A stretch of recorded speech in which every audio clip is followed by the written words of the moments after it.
Alright, we need to start commentary right away. Charge Frost Awaken since we need to make sure we start as strong as possible. We're going to start by shooting all three of Freya's arrows and immediately follow it up by deploying Freya's summon. Use your charged axe attack and Winter's Bite while the summon is starting up. Then, we'll need to switch to the Blades of Chaos. When Hvitserkr falls back after the bombardment of offense, he's going to try and summon his friends, a pair of satyrs and a pair of nightmares. Freya's summon, with a hint of luck, will knock Hvitserkr out of his summon animation and minimize how many enemies he summons if he gets any summons out at all.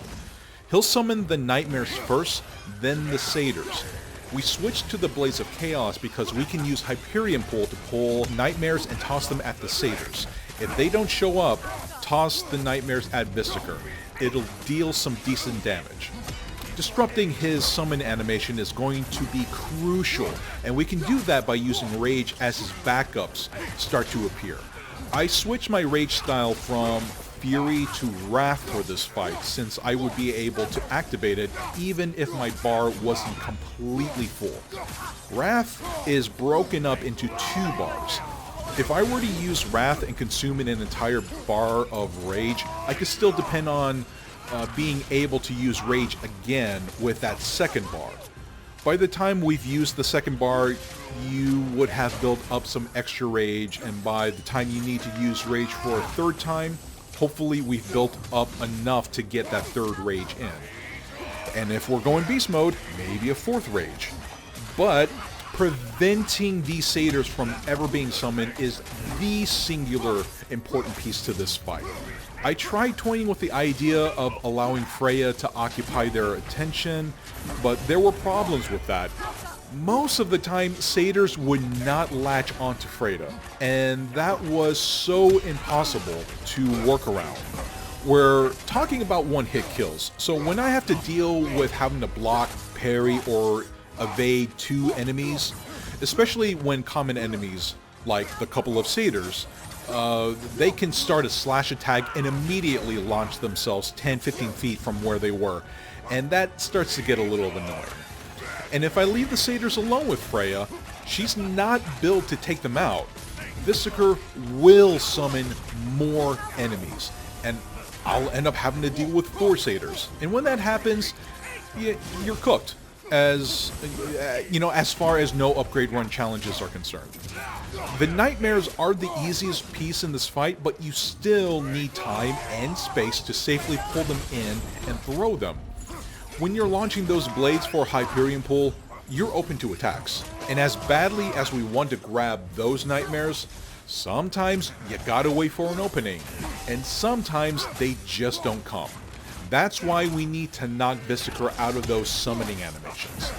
When Hvitserkr summons the undead from the ground, that's a great opening to toss spears at him. It'll keep things moving along in terms of damage and keeping his stagger meter up.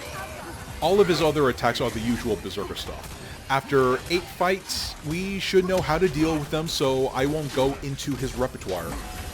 But the undead summon and the satyr/nightmare summons are the unique quirks to this fight.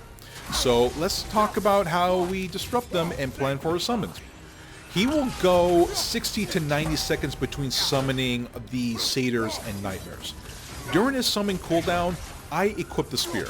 The second hit of the heavy spear combo causes Hvitserkr to stagger, and since I'm parrying as much as I can, I have a shield bash ready for extra staggering.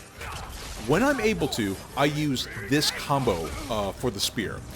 2 heavy hits to stagger, shield bash for extra stagger, and a new heavy combo for that staggering effect for the 3-hit combo. That is as optimal of a combo string as I'm able to get in this fight. But that's if you're able to connect that first staggering hit. When I feel the cooldown is about to refresh, I switch to the blades, and while still trying to maintain a steady offensive flow with light attacks, I hug Hvitserkr. When I realized I needed to hug him, that's when things clicked for me.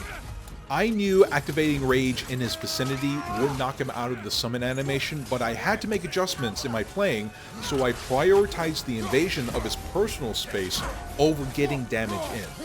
That way, when he decides to summon, you'll have already met him somewhere within his vicinity and unleash rage. Now, knowing when to use rage, however, that can be tricky. You have a short window to use it before any satyrs pop out. One of the best tells he's going to summon enemies is when he jumps back to the corner of an area where the wall is right up on his back. He doesn't summon baddies in the middle of the battlefield, or at least I haven't seen him do so in the center of the area. And at this point though, I'm willing to confidently say he only summons enemies when he's up against the wall. And with that, that's the last summon. Rage didn't work as expected, and I'm surprised to see the satyr popping up, but I got in that parry because not today, bitch! This was the last. Woo! Only the king remains. I didn't use a resurrection stone for that particular fight. Good job, me. But there is one other thing I want to talk about as I'm showing my menu. One of the elements in this fight that I had to dig deep to discover, especially when the hugging strategy became the crucial component in this fight. I realized I had more control over where Hvitserkr would jump back, or at least I could control my pacing and maneuvering by understanding where I was standing in relation to the walls. For example, when he does the skydive, I reposition myself so I'm facing the part of the wall that's closest to me. That way, when he dives and possibly jumps back at the wall, I'm already at the optimal distance to that wall. So I could just do a quick roll around him and immediately use rage. Or if it's just a quick run, I can do that too. So learn to position yourself when you're hugging the Berserker, so when he does jump back to summon, you're within arm's reach of him. And I suppose that is the end of that, so we'll see you at the King Hrolf fight. We'll see you.